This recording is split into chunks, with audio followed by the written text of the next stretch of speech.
See, that's another thing. When you talk about a revolution, most people think violence, without realizing that the real content of any kind of revolutionary thrust lies in the principles and the goals that you're striving for, not in the way you reach them. We have been black powerless people for 400 years. I've seen people boxed in, black children in Harlem of New York. I've seen people boxed in, black people in Chicago, Illinois, in the slums with the babies sick, rats eating on the babies. So what we mean by black power is we mean to have not only black political power, but black economic power, to have a voice in the educational system, that our kids will know, not only the black kids, but the white kids should know the kind of contribution that have been made by black people throughout this country. We want to determine some of our destiny. And this is what black power means. We want to have something to say about our destiny. While you are watching this video, make sure you look at the caption down there. I have two captions, one for English and the other one for Kiswahili. I'm so glad that I'm introducing this so that you can know some of the words, how they are meaning in Swahili. Okay.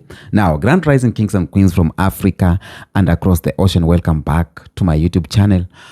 This is the home of truth. Okay. And I love you so much. Thank you for your support. I thank every one of you working with me in this journey, because today we are not just talking about history. No. Today we are witnessing prophecy. It is an hour of prophecy, because what you are seeing right now, what is going on in the world right now, from the streets of Chicago all the way to Accra, what is happening in Tanzania, the voices of our ancestors whispering in the winds to the youths. Okay, the youths are chanting in the street. I hope you know what happened in Tanzania. I have my YouTube channel called Neo Africa. You can check. I've posted the videos there. And this is not a coincidence. What is happening? Youths are going to the street, calling out the neo-colonization, calling out the white systems, calling out the puppet leaders, calling out the corrupt leaders. This is God's plan unfolding in real time. Okay? It's God's plan unfolding in real time. You know? Because when you look back through time, no group of people have been through more trials, more oppression, or more systematic distractions, and yet still stands like black people. Still rise, still create, still forgive, still leads. You know? That is not human will alone. That is divine design. Okay? You see, what they call the fall of Africa was never a fall. It was a planting. Okay? It was a planting. God buried his people like seeds across the world through pain, slavery, and exile. Okay? Not to destroy them, but to prepare them for the rebirth. Because you know what? When you bury a seed, you think it's over. But under the soil, something divine is happening. It breaks, it cracks open, and then it rises stronger than ever before. And that is black power today. It's not rebellion, it is resurrection. Let's watch these clips here that are supporting my commentary, and then a lot of strong words are on my commentary. Please make sure you watch up to the end. Okay? Watch this one and then we come back. And I know you're going to love this here, President Cosby, and then I'm done. I know what they wonder. What else can we do to them? We have tried it all. Nothing seems to work. Enslaved for 100 years, that didn't break them. Black codes, that didn't break them. Jim Crow, that didn't break them. Lynchings, that didn't break them. Mass incarceration, that didn't break them. What manner of people is this? We have tried everything, and still they rise. We have committed every impossible atrocity we can think of, and still they rise. We have disenfranchised them, and still they rise. Made it illegal for them to read. They went on to be the presidents of HBCUs. Still they rise. We redlined them, and still they rise. We placed them in food deserts, and still they rise. We dropped crack in their communities, and still they rise. We divided up their families, and still they rise. We denied them adequate health care, and still they rise. Denied them reparations, and still they rise. We broke down their institutions, and still they rise. How? How is it possible that they are still standing? If the white male is gonna rule, then he must crush the black male. Yeah. White male, you are wrong. Yeah. Because if in reality, because of white supremacy, you believe that in order for you to survive as a white man, you have to crush a black man's existence, then in crushing our existence, you are doing something to your own. Because ultimately, no power on earth, No power, for any long period of time can keep any man from attaining what God himself has willed for that man. Yeah. Now, Dr. King's policy was that nonviolence would achieve the gains for black people in the United States. His major assumption was that if you are nonviolent, if you suffer, your opponent will see your suffering and will be moved to change his heart. That's very good.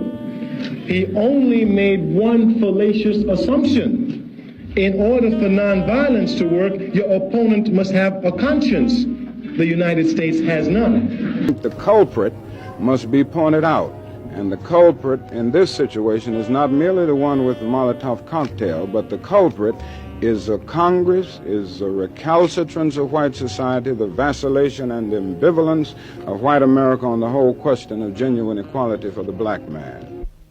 Those who make peaceful revolution impossible only make violent revolution inevitable. The Caribbean is full of black people, and our mother continent, Africa, there is to be found millions and millions and millions and millions of black people.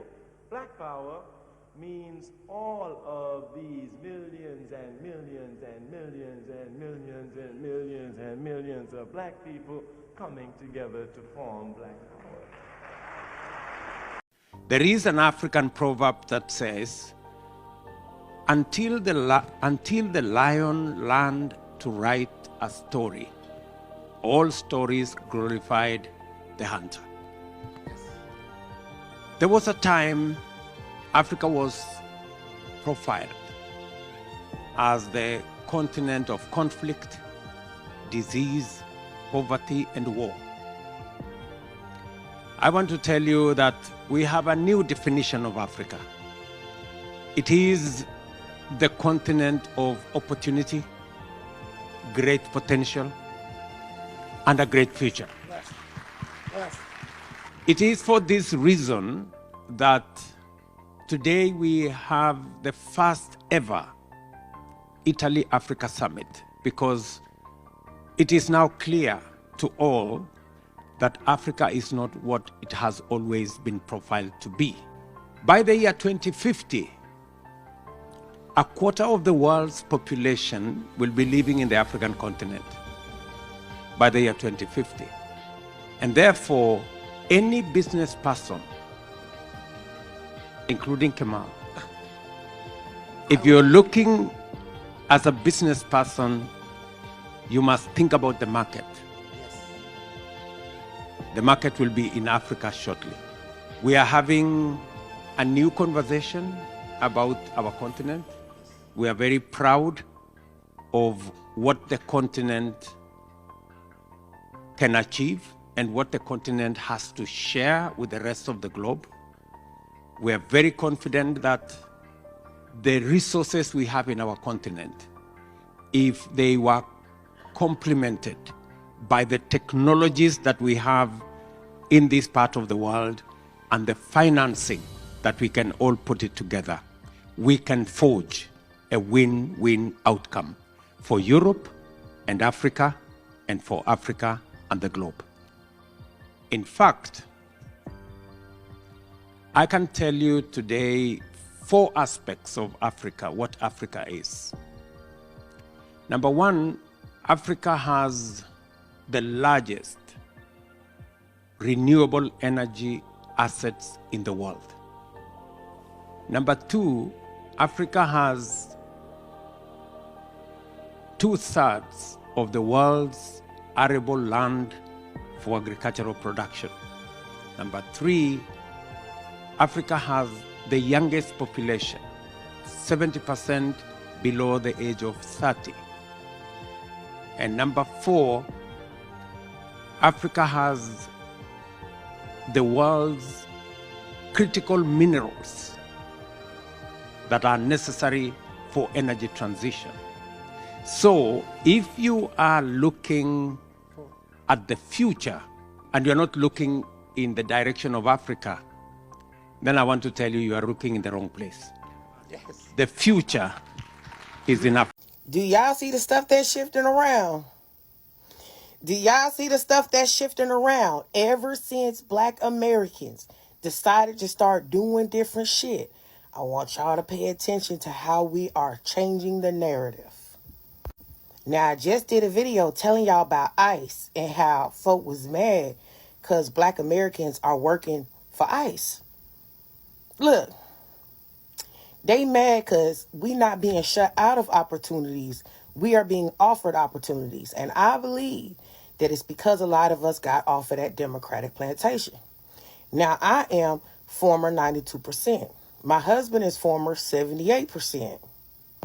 We both made the decision to go independent. Now, little did we know when we looked around, a whole bunch of other Black Americans was on this tip too, right? Because we realized that them folk, right, the blue wasn't doing nothing but putting everybody ahead of us, right? They was more concerned about everybody else's community getting everybody's vote because the Black American community was an automatic vote. So these parties got to offer something to them, offer something to them to get votes. They don't have to offer nothing to Black Americans because they automatically receive that vote, right? So we like, hey, these parties don't cater to us. These parties don't do nothing for us. These people ain't looking out for us. They don't give a fuck what go on with us, right? Because they know, the Dems know, oh, they'll automatically vote for us. The red know, well, they'll automatically vote for the Dems. Once we started shifting shit, did y'all see ICE throwing more money on them positions? Now they offering student loan forgiveness. And who got all the student loan? What demographic got all the student loans, y'all? What demographic got all these degrees that in the democratic world, they want to economically alienate us and didn't want to let us use them? Who got all that? So that lets us know that they targeting us, right? That lets us know they targeting us. And I'm starting to also see some other stuff coming down the tailpipe. But once we get to the point where I start seeing it more clearly, you know, that's the direction they're going in, I'll come update y'all and tell y'all about it. But I'm watching some stuff right now. But what I want to tell y'all is this. We moving in the right direction because we are now free agents who don't belong to no party, who don't belong to no set thing, and that we have shocked the world when we decided to stand up and do something different and say, no, we ain't getting involved with that. No, we staying in the house. No, and another shocking thing that Black Americans have done is we have gotten more patriotic. We have gotten more patriotic. We have gotten more family oriented. We have got, because see, when you talking about lineage, stuff like that, that's family. We've got more family oriented. We've got more community oriented. We've gotten more engaged in the political discourse, political conversations, and we're analyzing both sides. We ain't just taking nobody's word for it. We looking around and we assessing, how is this going to benefit me? How is this going to benefit my family? How is this going to benefit my community? We have certain objectives and we need those objectives to be met. Now, all these other folk wanted us to align with them, knowing that anytime Black Americans align with anybody, we always end up at the bottom of the movement. We ended up at the bottom of DEI. Hell, I don't even know if any of us got DEI. I'm going to tell you why I don't know if any of us ever got DEI or affirmative action. Now, I did post that clip where them big executives was talking about how for affirmative action, they was hiring Nigerians specifically, but African people, and letting them get into the colleges and universities, the Ivy League schools, because they count as Black. And I suspect that the corporations and jobs was doing the exact same thing. Black Americans ended up on the bottom of that. But y'all got to understand the positions that Black Americans play in this country. We can't go nowhere. We gonna always be here. And I know various different African countries are pushing for us to go and take interest in their countries and go there and develop and all of that different stuff. But we're so far removed from that it's like, come on now, why would I want to go to another country, somewhere else, be an immigrant in that country, and also at any given moment y'all can fight me and decide to take everything that I put here? Because ain't that what they did to the white folk? You just give them, they invited them white folk. Don't let them lie and say they did. They invited them white folk. Them white folk built up shit. 500 years later, they want to say, y'all got to go because y'all ain't African for real. They tell us all the time we ain't African for real. So why would I go there and play games with them when I know that their objective is just for Africa, the African countries to be developed and for economic advancement? Maybe they're going to take our money, kick us out, leave us high and dry. And now we're not African citizens, nor are we American citizens anymore. So why not just take care of home? Why not just continue making home what we want it to be? Because can't nobody kick us out this bitch. Can't nobody kick us up out of here because it's ours. Okay? So I think that we need to continue playing the game the way we playing it. But I wanted to bring it to y'all attention to pay attention. Pay attention to how these new moves and these new ways that we are doing things is starting to pay off for us. Pay attention. Because we got all kinds of sides, all kinds of stuff vying for our interest now because they see that we are doing something different, that we are on a completely different mindset, that we on a completely different type of wavelength. Because we ain't looking for no home. We ain't looking for no roots. We ain't looking for none of that shit. We here. And I think that us locking in is starting to spark some interest and curiosity in other groups of people that could very well pay off for us in the end. Welcome back. Now, the world is feeling the shift. There is a shift that is happening. We might wonder why now, but or why this generation, or why are the white systems trembling while Black consciousness is rising like never before. But it is because the world has reached the prophetic turning point. Tanzania, for example, has been quiet for so long, but it has reached the turning point, and that's why you see what's happening around there. The leaders are trying everything to kill the youth and everything, but let me tell you, the will of God shall stand. Okay? Everything that was built on lies, colonization, slavery, fake history, corruption, manipulation, economic manipulation, and everything, it will crumble, or it is crumbling under its own weight. Okay? And the ones they thought will remain silent forever are now speaking with the thunder in their voices. Just look around. Black youths are questioning the lies they were fed about Africa. African Americans are tracing their roots back to their motherland. Africans are saying, you know what, enough to Western puppets. And that's why you are seeing all these prophets, not prophets, that's why you are seeing all these protests. Okay? And all of it connect to the spiritual truth that God never abandoned his people. Okay? So when I say, or when we say black truth, or when we say that black power is not just political, it is spiritual, it is the truth. It is the correction of divine order. It is the correction of what? It is the rebalancing of nature. Because for centuries, the system flipped truth upside down. They made the oppressor look holy, and they made the oppressed look filthy, and cursed. But truth always has a resurrection date. And truth is here right now. For hundreds of years, they painted God in their own image as white. They rewrote scripture to justify themselves, to justify slavery, to justify colonization, to justify chains. They built cathedrals on the graves of our ancestors, and yet even then, the truth was never destroyed. Okay? Because no empire can outsmart divine timing. No. You know, we are living in the era, where God's timing is aligning with Africa's awakening. The Bible says for those who read the Bible, it's saying this: the last shall be first, and the first shall be last. That's not just a quote. It's a global shift unfolding in real time before our own eyes. The nations that were trembled are now rising. The people that were despised are now leading the conversations. The youths they tried to keep ignorant are now educating the world, are now rising, are now fighting for their rights. And this is not just politics, no. This is prophecy unfolding itself. Because when you see white nations struggling, when you see like America is struggling, Britain, France is struggling, when you see their economics is failing, when you see their unity is crumbling, is cracking, understand one thing: you are not witnessing chaos, you are witnessing justice.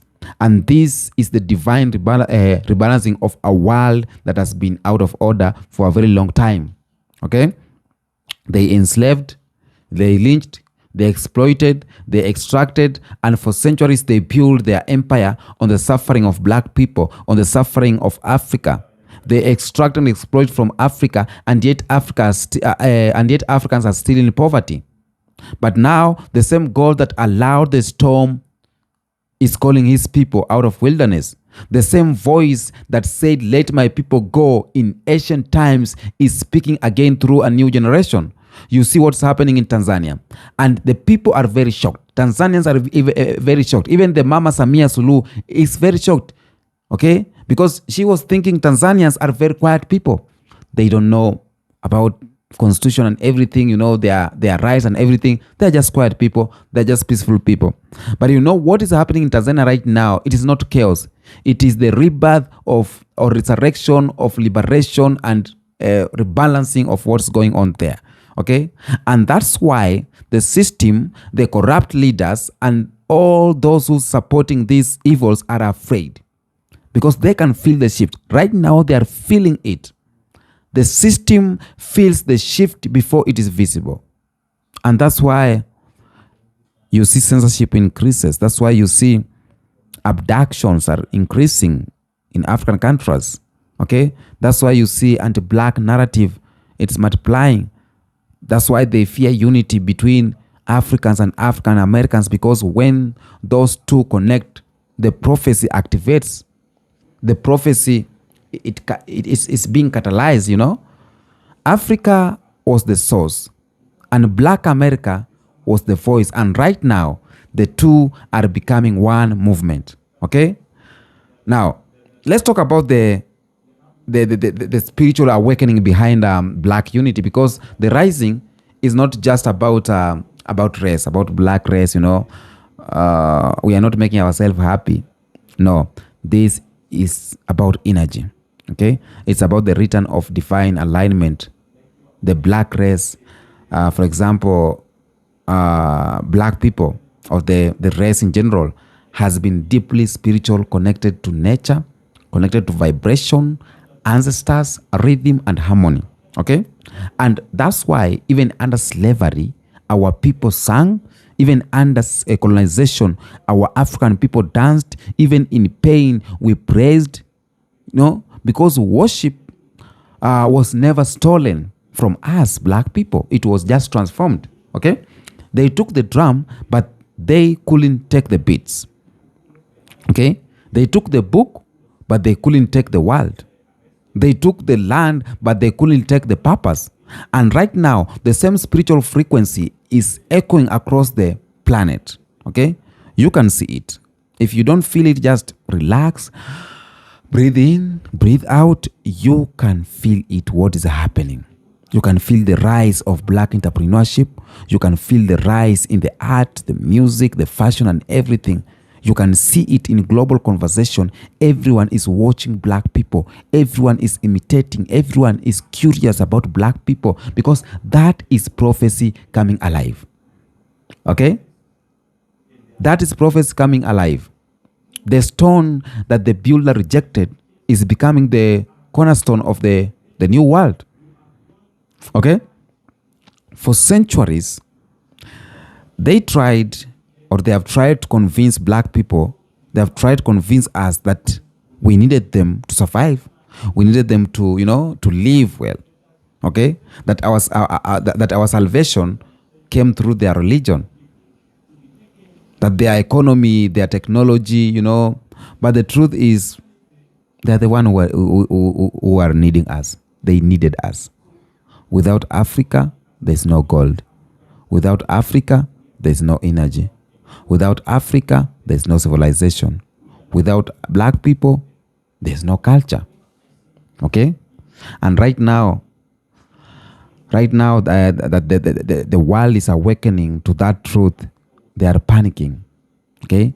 They can't hide behind fake superiority anymore because the children of the sun are remembering who they are. Because we were never meant to beg at all. We were never meant to beg the table.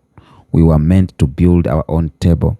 We were meant to build our own chairs. And that's exactly what's happening right now. Okay? I'll never cease to talk about the continent. African roles on this God's plan.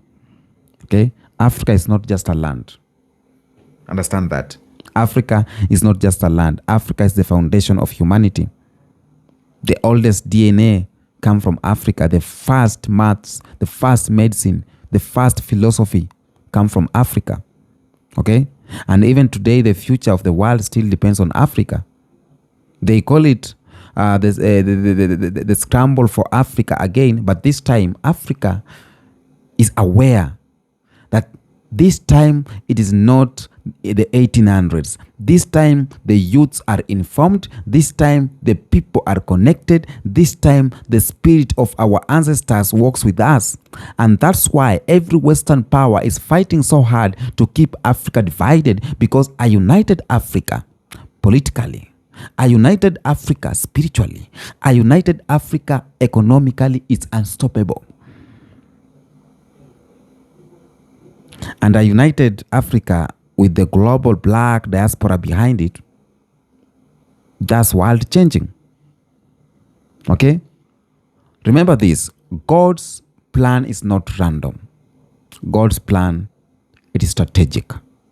Okay? It is strategic. And that's why you see black people scattered across every continent. Because we were planted as seeds of influence. We bring culture, black people. When I talk about black people, I talk about all of them: Africans, Afro-Caribbeans, black Americans, South Americans, blacks. Black people, let me talk about the enslaved Africans and Africans. They bring culture, they bring rhythm, they bring light wherever they go. Okay? And that's why even when they try to erase,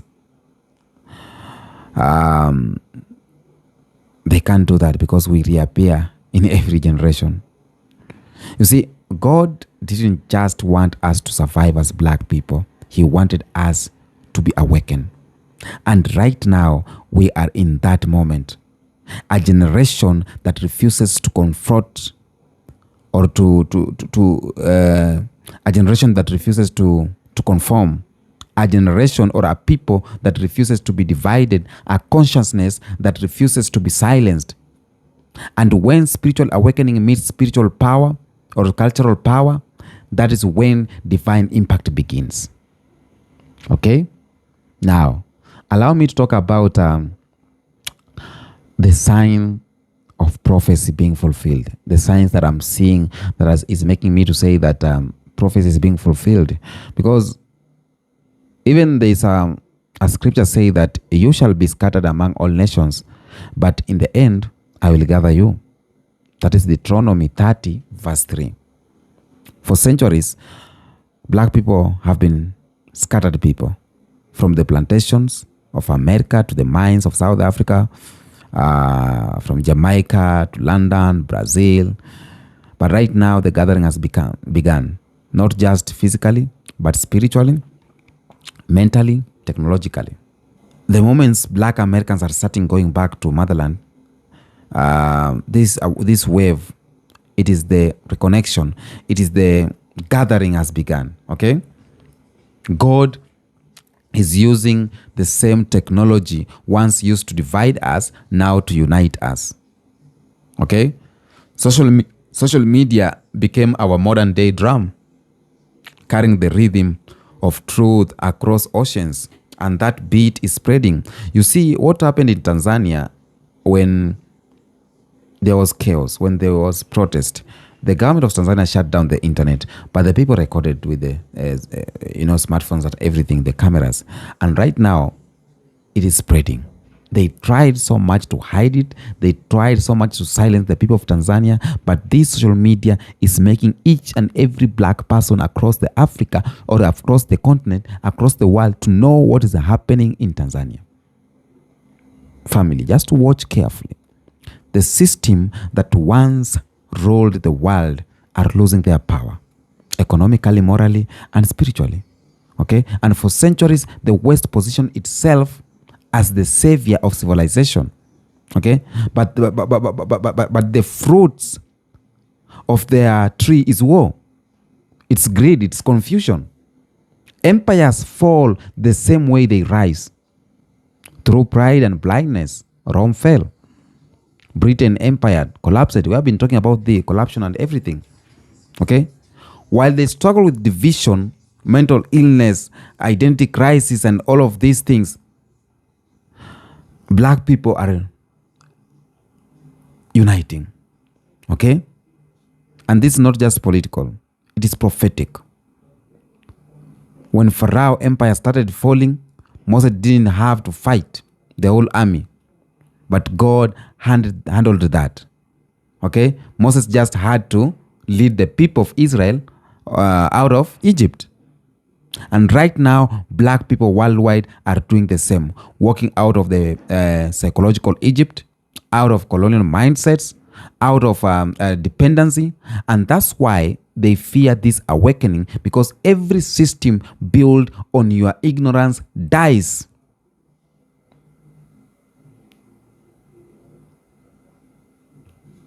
Okay? It dies. So what is happening right now, it is spiritual. And that's why I say God is doing something. Okay? God is doing something. And it is biblical. For those who are reading the Bible or going to church today on Sunday, it is biblical. You have to know that Moses was raised in Africa. Jesus fled to Africa. You know, the Garden of Eden's river traced back to Africa. You know? But somehow, colonial Christianity turned Africa from the center of holiness to the image of sin. And that wasn't divine. That was deception. Okay? That was deception. Now, allow me to say this. Allow me to say this, my people. Every generation has a mission. And this generation has a mission. Our ancestors survived captivity. Our parents fought the civil rights, fought the independence in Africa, civil rights in America, and now it's our time to fulfill the divine destiny, to unite, to build, to lead. And this awakening, it's isn't about hate or revenge. My eyes is very bad. This awakening is not about hate or revenge. This awakening is about restoration. It's about standing in the truth and walking in power. Because when Black power aligns with God's will, the world shifts. The world shifts. I see what's happening in Africa. You see what's happening in America. You see how Black Americans right now are willing to listen to Africa, and Africans are willing to listen to Black Americans. Africans diaspora are respecting Africans, and Africans are respecting African diaspora. Slowly but sure, it is here, and the will of God will remain and will stand. Okay? will remain and will stand. For centuries, empires mastered just one weapon. This weapon was stronger than guns, and that weapon is illusion. They told the world that Africa was poor while mining our riches. They told black people that they were behind while stealing their inventions and needing their creativity. You know? But the illusion only works until people open their eyes. And right now, billions of Africans have opened their eyes, and we are seeing what's happening. Even white people are opening their eyes. Asians are opening their eyes. Okay? Now, I'll finish by saying this.